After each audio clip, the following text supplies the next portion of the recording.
Ukrainian President Volodymyr Zelensky is continuing his meeting with world leaders, his virtual tour, if you will, to drum up international support in Ukraine's fight against Russia. In the last hour, Zelensky made what has been called an unprecedented address to the Parliament of Japan.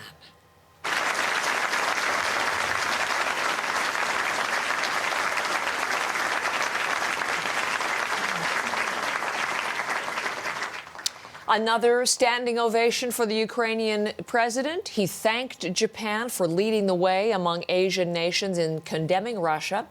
But he also called for Tokyo to step up pressure and bring in a trade embargo.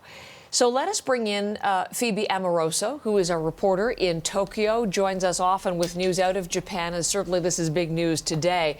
The president has already addressed so many parliaments, Italy just yesterday, Canada, the U.S. He's going to address NATO tomorrow, Phoebe. He has tailored his messages to different countries and different leaders. What was his message for Japan today? Zelensky certainly has done his homework. His message was extremely tailored to Japan, and he began by referencing some events that have a huge amount of significance here. For example, he mentioned the nuclear power plants that were at risk of Russian attacks in Ukraine. And this refers to, of course, the Fukushima incident in 2011, where it was struck by an earthquake and tsunami that led to a nuclear meltdown. So this is a very sensitive topic in Japan. Now, Zelensky mentioned Chernobyl specifically, and that there remains a no-go zone area, and that Russian tanks, by entering that, had stirred up dust, and it would take years to assess the environmental damage. And that is something that Japan is still experiencing. On that same note, he mentioned that Japanese people would really understand the need for reconstruction after the war is over, that millions of Ukrainians have been displaced. And here in Japan, there remain 38,000 people still displaced after the Tohoku earthquake and tsunami. So again, a very relevant topic. He also mentioned the threat of nuclear weapons, something that Japan will remember from the Second World War, and they still have memorials every year after that event in the summer. And also he mentioned, and this is a bit more of a surprise perhaps, chemical weapons. So Russia could be preparing chemical weapons, but specifically in reference to sarin. And his speech comes 27 years after the Tokyo sarin attack on the Tokyo subways. So again, a very sensitive topic. However, he did broaden it out to Japanese culture and history more broadly, in terms of Japan, he says, can play a leadership role in the anti-war movement. Japan is known for renouncing war and having a peaceful constitution. But he also specifically referred to international organizations and that were not necessarily working to have stopped this aggression. He referred to the United Nations Security Council and that it needs reforming. This is something that Prime Minister Kishida really has been pushing for.